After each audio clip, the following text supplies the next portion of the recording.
ഉറക്കണം. ചെറിയ പ്രായത്തില് പല വീടുകളും 12:30, 11:30, 12 മണിയൊക്കെ ആയിട്ടും ലൈറ്റ് ഓഫ് ആവണില്ല, ഉറങ്ങണില്ല. കുട്ടികൾ ഇങ്ങനെ കളി തന്നെ. എന്നിട്ട് പിറ്റേന്ന് 8 മണി 9 മണി വരെ ഉറങ്ങുക. പേരിനൊരു വെക്കേഷൻ മദ്രസയും. ശനിയും ഞായറും മാത്രം കുട്ടികൾ മദ്രസയിൽ പോവുക. ബാക്കിയുള്ള ദിവസമൊക്കെ ഓന് ഉറങ്ങൽ തന്നെ. സത്യത്തിൽ ഈ രാവിലെ മദ്രസയിൽ പോവുക എന്ന് പറയുന്നത് മദ്രസന്റെ പ്രാധാന്യം മാത്രമല്ല, രാവിലെ എണീക്കുക എന്ന് പറയുന്ന ഒരു ബർക്കത്തും കൂടി കുട്ടികൾക്ക് കിട്ടണം. വെള്ളിയാഴ്ച ഓഫാണെങ്കിൽ തന്നെയും ആ സമയത്ത് കുട്ടികളെ ഉണർത്തണം. കും ബാക്കിറൻ നിം ബാക്കിറൻ, നേരത്തെ ഉറങ്ങുക, നേരത്തെ എഴുന്നേൽക്കുക. Early വൈക്കപ്പ് early sleep. നമ്മുടെ ഒക്കെ വീടുകളിൽ ഇപ്പൊ ദുരന്തമായിട്ടുള്ള ഒരു പ്രശ്നം, നേരത്തെ ഉറങ്ങൂല, വളരെ വൈകും. സുബീന് ശേഷം ഉറങ്ങുകയും ചെയ്യും. അതോടുകൂടി ബർക്കത്ത് നഷ്ടപ്പെടുമെന്ന് നബിയുനാ റസൂലുള്ളാഹി സ്വല്ലല്ലാഹു അലൈഹി വസല്ലം. ബർക്കത്ത് കുറയും. നബി സല്ലല്ലാഹു അലൈഹി വസല്ലം തങ്ങളുടെ ദുആ ഉണ്ടല്ലോ, എന്റെ ഉമ്മത്തിന് നീ പ്രഭാതത്തിൽ ബർക്കത്ത് ചെയ്യണേ അല്ലാഹ്. പ്രഭാതത്തിൽ ചെയ്യുന്ന കാര്യങ്ങളിൽ വലിയ ബർക്കത്തായിരിക്കും. സുബീന് ശേഷം ഉറങ്ങരുത്. നിങ്ങൾ ഉമ്മമാരോട് ചോദിച്ചാൽ മനസ്സിലാവും. ഔറാദുകളൊക്കെ ചൊല്ലി തീർത്ത്, ഖുർആനൊക്കെ ഓതി തീർന്ന്, വിർദുൽ ലത്തീഫും ദലായിൽ ഖൈറാത്തൊക്കെ ചൊല്ലി തീർത്ത് മൂപ്പര് അല്ലെങ്കിൽ ആ പെണ്ണുങ്ങള് അടുക്കളപ്പണിയും മുറ്റടിച്ചു വാരുന്നതൊക്കെ രാവിലെ തന്നെ തീർന്നാലുണ്ടല്ലോ, ഒരു 10 മണി 9:30 ആകുമ്പോഴേക്ക് ആ വീട്ടിലെ എല്ലാ പണിയും തീർന്നിട്ടുണ്ടാവും. നാസ്ത ആയിട്ടുണ്ടാവും മാത്രമല്ല, ഉച്ചക്കത്തെ ചോറും കറിയും വരെ ആയിക്കഴിഞ്ഞിട്ടുണ്ടാവും. 9:30 10 മണി ആകുമ്പോഴേക്ക് ഈ രാവിലെ ചെയ്യുന്ന കാര്യത്തിന് ഭയങ്കര ബർക്കത്തായിരിക്കും.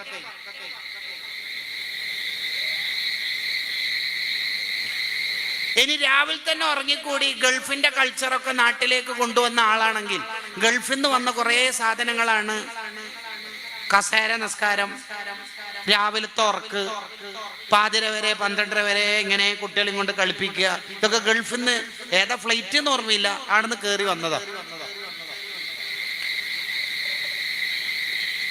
പിന്നെ സാധാരണക്കാരെ ആലിമീങ്ങളെ വേഷം ധരിക്കലും ഗൾഫിൽ നിന്ന് വന്നതാ. ശരിക്കും നമ്മൾ ആലോചിക്കണം ഓരോന്നും. നമുക്ക് ഇസ്ലാം എന്താണോ പറഞ്ഞത് ആ റൂട്ടിനപ്പുറം നമ്മൾ സഞ്ചരിക്കരുത്. ഒരു റൂട്ടുണ്ട്, ആ റൂട്ടിനപ്പുറം നമ്മൾ സഞ്ചരിക്കാൻ പാടില്ല.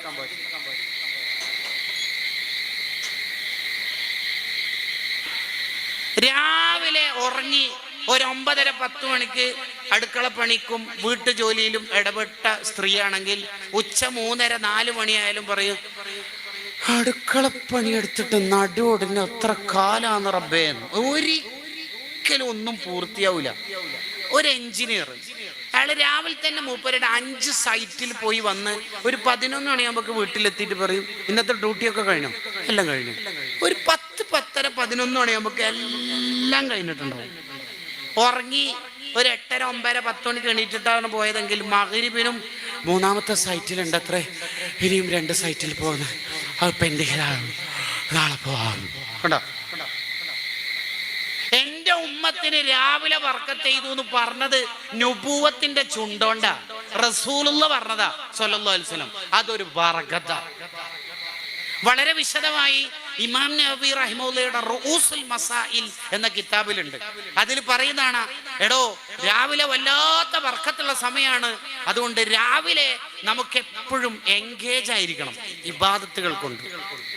ഉറങ്ങല് മാത്രല്ല ബർക്കത്ത് കുറയുന്ന കാര്യം. ചിലയാള് സൂര്യൻ ഉദിക്കുന്നവരെ ഉറങ്ങരുത് എന്ന് ഏതെങ്കിലും ഉസ്താദിന്റെ ക്ലാസ്സിലോ ദർസിലോ കേട്ടതുകൊണ്ട് ഉറങ്ങാണ്ട് മൊബൈലിൽ ഇങ്ങനെ യൂട്യൂബ് നോക്കിയിട്ടിരിക്കും. അതും ബർക്കത്ത് കുറയുന്ന കാര്യം തന്നെ. അവിടെ ഹൈറാത്ത് കൊണ്ട് എൻഗേജ് ആവണം. ഖുർആൻ ഓതുക. ഇന്ന് രാവിലെ ഒരാളെ ഞാൻ പരിചയപ്പെട്ടപ്പോൾ അയാൾ പറഞ്ഞു, ഉസ്താദേ മൂപ്പര് ഇങ്ങനെ സംസാരിച്ചുകൊണ്ട് മൂപ്പര് മാസത്തിൽ ഒരു ഖത്മ് ഓതി തീർക്കും. മാസത്തിൽ ഒരു ഖത്മ് ഓതി തീർക്കും.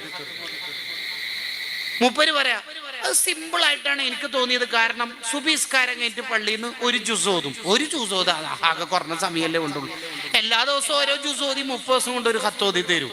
ഇനി എപ്പോഴെങ്കിലും ജുസുകൾ ഇങ്ങനെ പെൻഡിങ്ങിലായാൽ ഞാനിങ്ങനെ ഒന്ന് കാത്തുക്കും. ആരെ ഓറെ തന്നെ ഓർ കാത്തുക്കും, എങ്ങനെയുണ്ട് നോക്കാൻ. സമരമാണ് ജീവിതം, എങ്ങനെയുണ്ട്.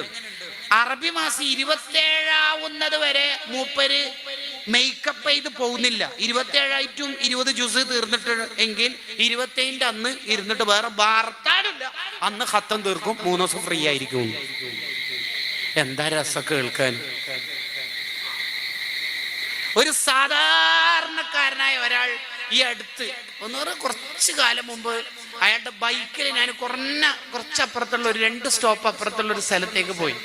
അപ്പൊ അയാള് മഗ്‌രിബ് ബാങ്ക് കൊടുക്കുമ്പോൾ വണ്ടി ഇങ്ങനെ നിർത്തി. അപ്പൊ ഞാൻ കരുതി ടൗൺ പള്ളിയിൽ അവിടെ നിസ്കരിക്കാൻ കയറാനായിരിക്കും. എനിക്ക് ഒരു സ്റ്റോപ്പ് അപ്പുറത്തുള്ള സ്ഥലത്താണ് എത്തേണ്ടത്. അവിടെ മഗ്‌രിബിന് ഞാൻ എത്തല് നിർബന്ധമാണ്. കാരണം ഏറ്റവും ചുരുങ്ങിയത് മസ്ബൂക്കായിട്ട് എങ്കിലും എത്തിയാലേ കുട്ടികൾ ഉസ്താദ് വന്നിന് ഇന്ന് ക്ലാസ് ഉണ്ട് എന്ന് അവർക്ക് മനസ്സിലാവുള്ളൂ. അതുകൊണ്ട് എത്തണം. അപ്പൊ ഇയാൾ ഇവിടെ നിർത്തിയപ്പോ എനിക്കൊരു ശങ്കാശങ്ക. ഒന്നപ്പുറത്തെത്തിയാൽ അവിടെ നമുക്ക് ജമാഅത്തിന് പങ്കെടുക്കാം. അപ്പോഴേക്കാണ് അയാൾ ഇങ്ങനെ കൈ നീട്ടിയിട്ട് ഒരു ഈത്തപ്പഴം തരുന്നത്. ഞാൻ ഇങ്ങനെ നോക്കുമ്പോൾ അയാൾ ഈത്തപ്പഴം തിന്നുന്നുണ്ട്. അപ്പൊ അയാൾ സുന്നത്തോമ്പ് വരണം. അപ്പൊ എനിക്ക് അയാളോടൊരു, നിലവിൽ മൂപ്പര് നല്ല മനുഷ്യരാണ്, അതോടൊപ്പം നമ്മൾ ഐനുൽ യഖീന് നേരിട്ട് കണ്ടതുകൊണ്ട് ഒരു ഇഷ്ടം കൂടി. അപ്പൊ ഞാൻ അയാളോട് ഇങ്ങനെ ഓരോ കാര്യം ചോദിക്കുമ്പോൾ അയാളുടെ ജീവിത സ്റ്റൈൽ എന്താണെന്നറിയോ? സാധാരണ ഒരു നാട് ചെക്കന്ന്, ഒരു ആലിമല്ല, മദ്രസ പോലും സാധാരണ ചെറുക്കൻ. അയാളെ പ്രത്യേകത എന്താ പറയാ? കല്യാണമൊക്കെ കഴിച്ചു. അയാളെ പ്രത്യേകത, ഇന്ന് അറബി മാസം എത്രയാണെന്ന് അയാൾക്ക് വേഗം കിട്ടും. ഇന്നത്ര അറബി മാസം? ദുൽഹിജ്ജ 16. ഇന്നത്ര അറബി മാസം? റബീഉൽ അവ്വൽ 8. ഇന്നത്ര? ദുൽഖഅദ് 3. അങ്ങനെ മൂപ്പർക്ക് കിട്ടുന്നറിയോ? അറബി മാസം ഏതാണോ ഡേറ്റ് ആ എണ്ണത്തിന്റെ ജുസ് മൂപ്പര് ഓതി തീർക്കും. ഇന്ന് മുഹറം 13 ആണെങ്കിൽ 13-ാം ജുസ് ഓതി തീർന്നിട്ടുണ്ടാവും രാവിലെ തന്നെ. ഇന്ന് റബീഉൽ അവ്വൽ 23 ആണെങ്കിൽ 23-ാം ജുസ് ഓതി തീർന്നിട്ടുണ്ടാവും. എന്താ രസം! എത്ര മനുഷ്യന്മാരുണ്ടെന്നറിയ. ഇങ്ങനെ നമ്മൾ ആരും വിധി എഴുതാനൊന്നും പോകരുത് കേട്ടോ. ഓരോരുത്തർക്ക് അള്ളയായിട്ട് നല്ല കോണ്ടാക്ട് ഉണ്ട്. ചിലപ്പോ ഓരോ കയ്യിൽ കൗണ്ടർ ഉണ്ടായിക്കോളൊന്നുമല്ല, ഒരു ഹൃദയത്തില് അള്ളഹാനോട് എന്തൊക്കെയോ പറയണ്ടാവും. ഓട്ടോ ഡ്രൈവറായിട്ട് ഇങ്ങനെ പോയി കേക്ക് ഇങ്ങനെ താമ്പ് കെട്ടി ഇങ്ങനെ പാതിരാക്ക് പൊട്ടിക്കാരനെ ദ്വാരക്കും. നാളെ അത് കുട്ടീൻ്റെ പരീക്ഷ ഫീസ് കൊടുക്കേണ്ട ലാസ്റ്റ് ഡേറ്റ്. പിന്നെ മറ്റോനാടെ കോളേജിൽ ചേർത്തിട്ടുള്ള ഫീസ് അഡ്മിഷൻ കൊടുത്തിട്ടില്ല. ഈ ഓട്ടോ ഓടിച്ചിട്ട് ഞാൻ എവിടെ എത്തേണ്ട റബ്ബേ? എനിക്കാണെങ്കിൽ 2 അറ്റം മുട്ടിക്കാൻ കഴിയുന്നില്ല. ഭാര്യൻ്റെ 3 പ്രസവവും ഓപ്പറേഷൻ. പരീക്ഷണം എന്നൊന്നും ഞാൻ എന്നോട് പറയൂല. അതൊക്കെ ഇഷ്ടം കൊണ്ട് നീ എനിക്ക് തരുന്നതായിരിക്കും. ഒന്ന് എൻ്റെ ജീവിതം ഒന്ന് മുട്ടിച്ച് ഒന്ന് നല്ല കഴിച്ചലാക്കി തന്ന് എനിക്കൊന്ന് റാഹത്തുള്ള ജീവിതം തരണേന്ന് ആ കണ്ണീരൊൽപ്പിച്ച മനുഷ്യന്റെ ദുആ എങ്ങനെ അള്ള സ്വീകരിക്കാണ്ടിരിക്കുക? പച്ച മനുഷ്യന്മാരായിരിക്കും. ഒരാള് ബസ്സിൽ ഇങ്ങനെ യാത്ര ചെയ്യുമ്പോൾ ഒരു പെൺകുട്ടി വന്ന് അടുത്തുള്ള സീറ്റിൽ ഇരുന്നു. ആ പെൺകുട്ടി വസ്ത്രത്തിലൊന്നും ഒരു ശരിയില്ല, ഒരു ശരിക്കേടുണ്ട് എന്ന് ഇയാൾക്ക് തോന്നി. അത്ര ഇയാൾ തന്നെ അനുഭവം പറയാം. ശരിക്കേടുണ്ട് എന്ന് തോന്നി. വസ്ത്രമൊന്നും മര്യാദയ്ക്ക് ധരിച്ചിട്ടില്ല എന്നുള്ളിടത്തോളം. രാത്രിയാണ് സഞ്ചാരം. ഇയാളിങ്ങനെ ഉറക്കച്ചടവിൽ ഇങ്ങനെ ഉറങ്ങി. പെട്ടെന്ന് ഉറക്കത്തുനിന്ന് നെട്ടിയപ്പോൾ മൊബൈൽ ടോർച്ച് ഇങ്ങനെ കത്തിച്ചിട്ട് ആ പെൺകുട്ടി ബാഗിലുള്ള ചെറിയ ഖുർആൻ എടുത്തിട്ട് സ്കാർഫ് ഇങ്ങനെ ചുറ്റിയിട്ട് ഓതുക. 1:30 2 മണിക്ക്. ആരെയും വിധി എഴുതാൻ പോകരുത്. നമ്മൾ ട്രെയിനിൽ ഇറങ്ങുമ്പോൾ പരിപാടിയുടെ സ്ഥലത്തേക്ക് എത്തിക്കാൻ കാറുണ്ടാവും, നല്ല ഭക്ഷണം തരാൻ ആജിയന്മാരുണ്ടാവും, നല്ല ഹദിയകൾ ആൾക്കാർ തരും. നമ്മളെ മുന്നിലിരിക്കുന്ന ആളുടെ മൂക്കിന്ന് ഒലിക്കുന്നുണ്ടാവും, വായിന്ന് ഒലിക്കുന്നുണ്ടാവും. അവരൊക്കെ ഹൈ ലെവൽ ദർജയായിരിക്കും അള്ളാന്റെ അടുത്ത്. ആരെയും വിധി എഴുതാൻ പോകരുത്. നമ്മൾ ഒരാളെ വിധി, ഒരാളെ പ്രായമുള്ള ഒരാളെ കണ്ടാല് നമ്മൾ എന്താ ചിന്തിക്കേണ്ടത്? ഇയാൾ എന്നേക്കാൾ എത്ര സുജൂദ് അള്ളാഹ്ക്ക് ചെയ്തിട്ടുണ്ട് എന്ന്. നമ്മളെക്കാൾ പ്രായം കുറഞ്ഞാളെ കണ്ടാൽ എന്താ ചിന്തിക്കേണ്ടത്? എൻ്റെ അത്ര തെറ്റ് മൂപ്പര് ചെയ്തിട്ടില്ലല്ലോ എന്ന്. കണ്ടോ? ഇങ്ങനെ ആരെ കണ്ടാലും നമ്മുടെ അതേ പ്രായത്തിലുള്ള ആളെ കണ്ടാൽ ചിന്തിക്കേണ്ടത് ഇയാള് സ്വർഗത്തിലും ഞാൻ നരകത്തിലും ആയാലോ എന്ന്. ഒരു നായനെ കണ്ടാൽ ചിന്തിക്കേണ്ടത് ഈ നായ ഏതായാലും നരകത്തിൽ പോയില്ല എന്ന് ഉറപ്പല്ലേ എന്ന്. നമുക്ക് ഉറപ്പുണ്ടോ? നമ്മൾ ആരെക്കാളും മേലെ കയറരുത്. അങ്ങനെ കയറുമ്പോഴാണ് നെഞ്ചിന് കുറച്ച് വീതി കൂടുതൽ ഉണ്ടാവുന്നത്.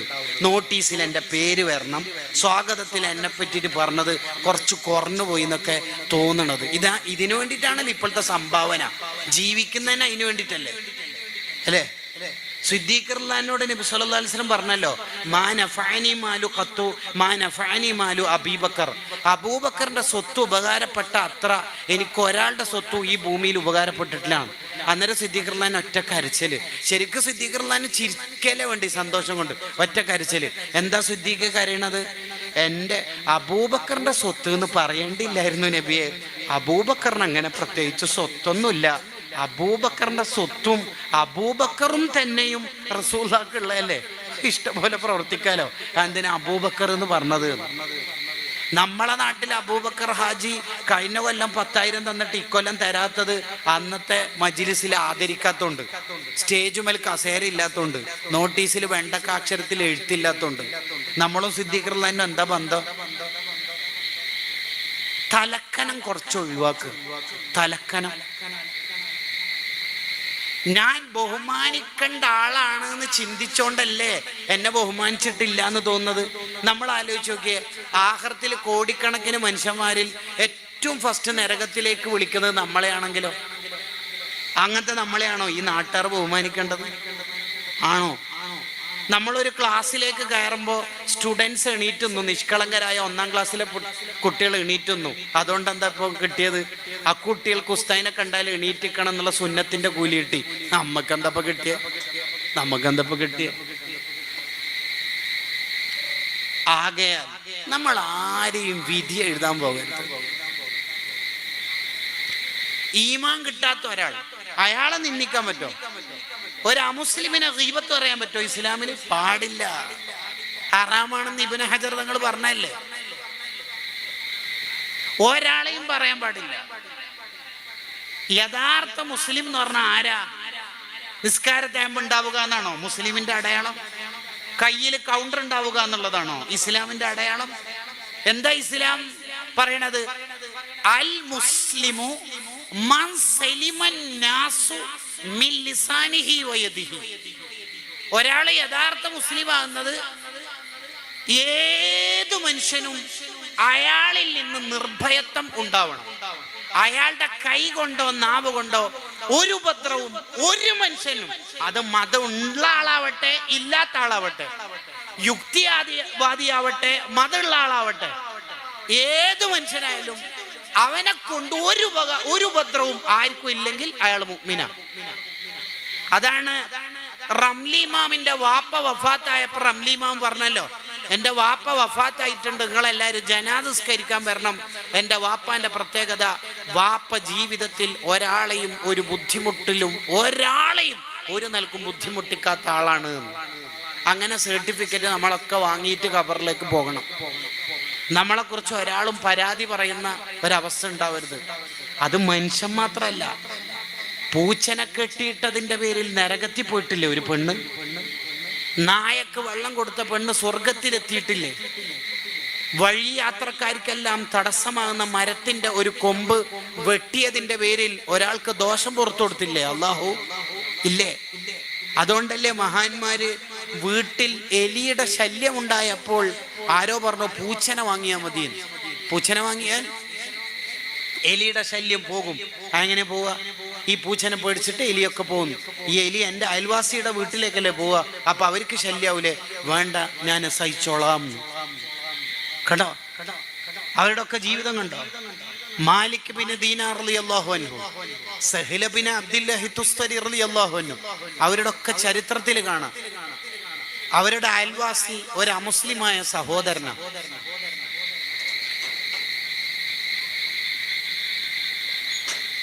അയാളെ സഹ്ല ബിൻ അബ്ദുല്ലാഹി തുസ്തരി തങ്ങൾ വിളിച്ചു. എന്നിട്ട് പറഞ്ഞു, ഞാൻ മരിക്കാറായി. നമ്മൾ 10 കൊല്ലം ആയല്ലോ അയൽപക്ക ബന്ധമായിട്ട് മുന്നോട്ട് പോണത്. നിന്റെ വീട്ടിലെ ടോയ്ലറ്റിലെ പുറത്തേക്ക് ഒഴുകുന്ന ദുർഗന്ധം വമിക്കുന്ന ആ വെള്ളം ഒഴുകുന്ന പൈപ്പ് പൊട്ടിയിട്ടുണ്ടായിരുന്നു. 10 കൊല്ലായിട്ട് ഞാൻ ഈ കൈകൊണ്ട് തന്നെയാണ് വൃത്തിയാക്കണത്. അതിലെനിക്ക് പരിഭവമൊന്നുമില്ല. പിന്നെ ഇപ്പം വിളിച്ചത്, ഞാൻ മരിക്കാറായി, ഇനി ആ പൈപ്പ് ശരിയാക്കണം. എന്തിനെന്ന് വെച്ചാല് ഇനി എൻ്റെ വീട്ടിൽ എൻ്റെ ശേഷം ആരാ താമസിക്കലെന്ന് പറയണില്ല. അവർക്കത് ബുദ്ധിമുട്ടാവും. പിന്നെ അവരുടെ ബുദ്ധിമുട്ട് നിങ്ങൾക്ക് കൂടി പ്രയാസമായാൽ എൻ്റെ ജീവിതകാലത്ത് നിങ്ങൾക്കൊരു ബുദ്ധിമുട്ടുണ്ടായില്ല എന്നതുപോലെ തന്നെ എൻ്റെ മരണശേഷം നിങ്ങൾക്ക് ബുദ്ധിമുട്ടുണ്ടാവരുത് എന്നത് കേൾക്കുമ്പോൾ അയാൾ കരഞ്ഞിട്ട് ഇസ്ലാമിലേക്ക് വരുന്ന ചരിത്രമുണ്ട് കിതാബില്. ഇതാ ഒറിജിനൽ ഇസ്ലാമും. ഉഗ്രവാദവും തീവ്രവാദവും അതിൻ്റെ വിഷപ്പാമ്പല്ല ഇസ്ലാം. ഇസ്ലാം സ്നേഹത്തിൻ്റെ മതമാണ്. അത് നമ്മൾ ജീവിച്ച് കാണിച്ചു കൊടുക്കണം.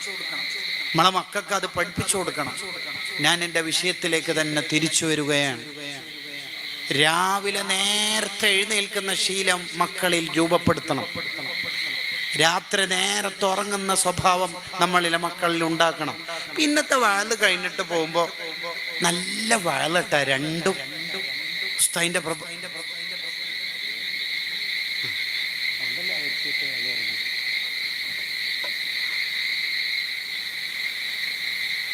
ഇൻഷാ അല്ലാഹ്. ഞാൻ പറഞ്ഞു വന്നത്, നമ്മൾ ഇന്നത്തെ വാഴ് കഴിഞ്ഞ് പോകുമ്പോൾ നമ്മൾ എടുക്കേണ്ട പ്രധാനപ്പെട്ട ഒരു തീരുമാനം, എൻ്റെ വീട്ടിൽ നേരത്തെ ഉറങ്ങുന്ന സ്റ്റൈല് രൂപപ്പെടുത്തുന്ന. നിങ്ങൾ ഏത് മതത്തിൻ്റെ വേദഗ്രന്ഥങ്ങൾ എടുത്ത് പരിശോധിച്ചാലും ഏത് പണ്ഡിതന്മാർ, അതത് മതത്തിലെ പണ്ഡിതന്മാരുണ്ടാവില്ല, അവരോടൊക്കെ ചോദിച്ചാൽ അവർ പറയും നേരത്തെ ഉണരുന്നതാണ് ആരോഗ്യത്തിന് നല്ലത്. അതെ, നേരത്തെ ഉണരണം നമ്മളെ വീട്ടുകാർ. അബൂ യസീദുൽ ബിസ്താമി റളിയല്ലാഹു അൻഹുവിന്റെ ജീവിതം പറയുന്നിടത്ത് കാണാം, ഉപ്പ നേരത്തെ ഉണരും. അപ്പോൾ 10 വയസ്സാകുന്നതിന് മുമ്പ് തന്നെ അബൂ യസീദ് റളിയല്ലാഹു അൻഹു തഹജ്ജുദ് നിസ്കാരം തുടങ്ങി ഉപ്പാനെ കണ്ടിട്ട്. ഇത് മദ്രസയിലേക്ക് പോകേണ്ട കുട്ടി 6:30 ഉണരുന്ന സമയത്താണ് ചെറുപ്പക്കാരനായി ഉപ്പ ചുരുണ്ട് ഉറങ്ങുന്നത് കണ്ടാൽ ബാക്കി പറയാതെ തന്നെ നിങ്ങൾക്ക് മനസ്സിലാവുമല്ലേ ഇനി ആ കുട്ടി എന്താവല്. നമ്മളെന്ന ഒറിജിനൽ കോപ്പിയുടെ ഫോട്ടോസ്റ്റാറ്റ് ആയിരിക്കും മക്കൾ. ചെറുപ്പക്കാരനായ വാപ്പ IPL-ന്റെ കോപ്പ അമേരിക്കന്റെ യൂറോ കപ്പിന്റെ ആളാണെങ്കിൽ ഓൻ എന്തെങ്കിലും ഒരു കപ്പായി മാറും. ഈ ഉപ്പ അർജന്റീനിയൻ ഫാൻസ് ആണെങ്കിൽ ഏറ്റവും ചുരുക്കുന്നത് മോന് ഫ്രാൻസ് എങ്കിലും ആയിട്ടെങ്കിൽ മോശമല്ലേ? അല്ലേ? മോശമല്ലേ? റണ്ണേഴ്സപ്പെങ്കിലും ആണ്ടേ, അല്ലെങ്കിൽ മോശമല്ലേ? നിങ്ങളെന്താ പറഞ്ഞ? മദ്രസയിൽ പഠിപ്പിക്കുക, സ്കൂൾ പഠിപ്പിക്കുക, ഡ്യൂട്ടി കഴിയോ? ഫീസ് കൊടുക്കലോടുകൂടി, പുസ്തകം വാങ്ങിക്കൊടുക്കലോടുകൂടി? നോ. അദബ് പഠിപ്പിക്കണം. ഉപ്പിയുമ്മി നേരത്തെ ഉറങ്ങുന്ന ശീലം ഉണ്ടായാൽ കുട്ടികളും അങ്ങനെ ഉറങ്ങും. രണ്ടാമത്തത്, അദബ് പഠിപ്പിക്കണം എന്ന് പറയുന്നിടത്ത് തന്നെ ഗസാലി ഇമാം റളിയല്ലാഹു അൻഹു പറയുന്നുണ്ട്, ഭക്ഷണ സമയത്തുള്ള മര്യാദകൾ കുട്ടികൾക്ക് പഠിപ്പിച്ചു കൊടുക്കണം. മോന് ബിസ്മി ഇല്ലയോ? ചൊല്ലിയോ? ഉപ്പ കേട്ടിട്ടില്ലല്ലോ. അൽഹംദുലില്ലാഹ്, നല്ല മോൻ. വലത് കൈ കൊണ്ടാണല്ലോ കുടിക്കേണ്ടത്. ഇതെന്താ ഡിസ്പോസിബിൾ ഗ്ലാസ് ആയിട്ട് പോലും നീ ഇടത്തേക്കൊണ്ട് കുടിക്കണത്? തിരുത്തി കൊടുക്കുക. അത് കുട്ടികൾക്ക് മാത്രമല്ല, ഭക്ഷണം കഴിക്കുന്ന സമയത്ത് ഭക്ഷണത്തിന്റെ മര്യാദകൾ എവിടെയെങ്കിലും വീഴ്ച വരുന്നുണ്ടെങ്കിൽ അവർക്കത് തിരുത്തി കൊടുക്കൽ സുന്നത്താ. ഹബീബി, വലത്തേക്ക് കൊണ്ട് കുടിച്ചാൽ നന്നായി. കറി ഗ്ലാസ്സിനായിട്ട് കറിയുടെ കറ കഴുകാൻ ആളില്ല എന്നാണെങ്കിൽ വാഷ് ബേസുണ്ട്, എൻ്റെ ഭാര്യയുണ്ട്, 3 പെൺകുട്ടികളുണ്ട്, ഇഷ്ടം പോലെ വെള്ളമുണ്ട്, നോ പ്രോബ്ലം, ധൈര്യമായിട്ട് കറിയോടുകൂടി തന്നെ കുടിച്ചോളൂ എന്ന് പറഞ്ഞാൽ അവന് മേലാനടുത്തേക്ക് കൊണ്ട് കുടിക്കൂല. 2 കൈയും കഴുകണം ഭക്ഷണത്തിന് മുമ്പ്. ഭക്ഷണത്തിന് ശേഷവും ഭക്ഷണത്തിന് മുമ്പും 2 കൈയും കഴുകുന്ന ശീലമുള്ള ആൾക്ക് വലിയ ബർക്കത്തുണ്ടാകുമെന്ന് ഇഹിയ നമ്മളെ പഠിപ്പിക്കുന്നുണ്ട്. അതിന് ഉപ്പ കഴുകണം 2 കൈയും. ഉപ്പ കഴുകിയിട്ടില്ലാന്ന് ഈ മോനിക്ക് ഉറപ്പാ. എന്തുകൊണ്ട്? കല്യാണ പന്തലിൽ ഭക്ഷണം കഴിച്ച് കഴിഞ്ഞിട്ട് ചെറുപ്പക്കാരനായ വാപ്പ ചോദിക്കുന്നുണ്ട്, വാഷ് ബേസ് എടുത്തോന്ന്. അന്നേരം തന്നെ മനസ്സിലാവൂലേ ഉടായിപ്പ്, ഇവൻ നേരത്തെ കൈ കഴുകിയിട്ടില്ല. അപ്പൊ നേരത്തെ കഴുകിയിട്ടില്ലേ?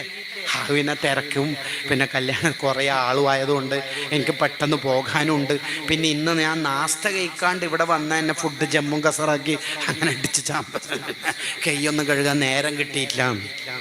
ഇനി ഈ മോൻ എങ്ങനെ നന്നാവല്?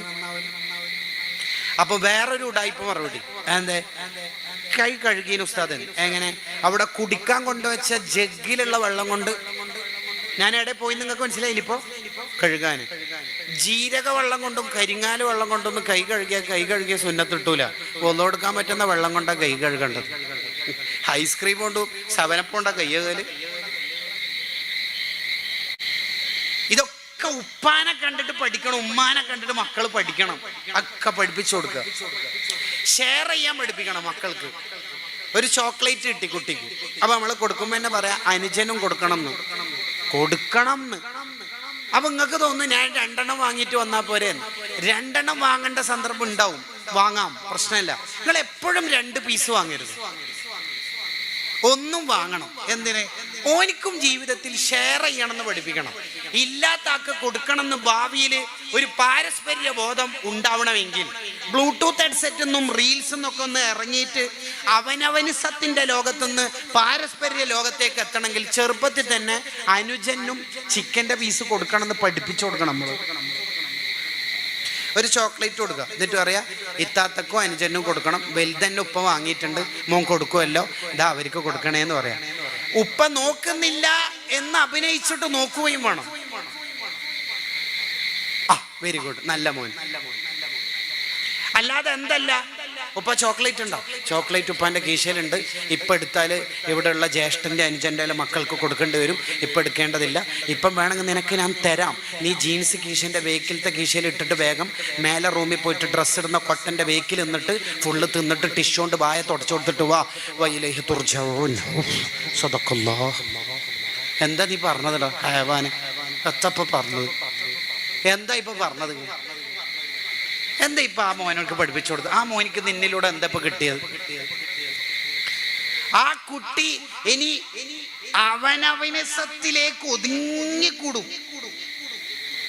പാവപ്പെട്ടവർക്ക് കൊടുക്കണമെന്നോ ചുറ്റുവട്ടത്തുള്ളവരെ കാണണമെന്നോ അവന്റെ ജീവിതത്തിൽ ഇനി ചിന്തിക്കൂല. അങ്ങനെയല്ല, 6 ചോക്ലേറ്റ് ഉപ്പ വാങ്ങിന് എല്ലാവർക്കും നീ തന്നെ കൊടുക്കണം എന്ന്. അപ്പോൾ എനിക്ക് 2 എണ്ണം എടുക്കണമെന്ന് ഭയങ്കര ആഗ്രഹം ഉണ്ടായിരിക്കെ തന്നെ ഇങ്ങനെ കൊടുക്കാൻ അവനെ പഠിപ്പിക്കണം. എന്നാലേ പാരസ്പര്യ ബോധം ഉണ്ടാവുള്ളൂ. പലപ്പോഴും ഇപ്പോൾ ചാരിറ്റി ഫോർ ചാരിറ്റിയാണ്, ഫോട്ടോക്ക് വേണ്ടി ചാരിറ്റി. എൻ്റെ മോളെ കല്യാണം അടുത്താഴ്ച വരുന്നുണ്ട്, അതുകൊണ്ട് ഇപ്പം സഹായിച്ചാൽ അപ്പം ഇങ്ങോട്ടേക്ക് കിട്ടുമെന്ന ചാരിറ്റി. അങ്ങനെ ചാരിറ്റി ഫോർ ചാരിറ്റിയുടെ കാലത്ത് നിഷ്കളങ്കമായി ബാക്കിയുള്ളവർക്ക് ഷെയർ ചെയ്യാൻ കുട്ടികൾക്ക് ചെറുപ്പത്തിൽ പഠിപ്പിച്ചു കൊടുക്കുക. അതാ ഭക്ഷണത്തിൻ്റെ മര്യാദ. വസ്ത്രത്തിൻ്റെ മര്യാദകളും പഠിപ്പിച്ചു കൊടുക്കണം. ആണിന്റെ വേഷം പെണ്ണ് ധരിക്കരുത് എന്ന് നേരത്തെ കുട്ടികൾക്ക് പഠിപ്പിച്ചു കൊടുക്കണം. ഈ കാലത്ത് അത് പ്രസക്താണല്ലോ. ഇങ്ങനെ ഓരോ സമയത്തുള്ള മര്യാദകൾ ഉപ്പയും ഉമ്മയും ശരിക്കങ്ങ് പഠിപ്പിച്ചു കൊടുത്താൽ ആ കുട്ടി നല്ല ശീലത്തിൽ അങ്ങ് വളരും.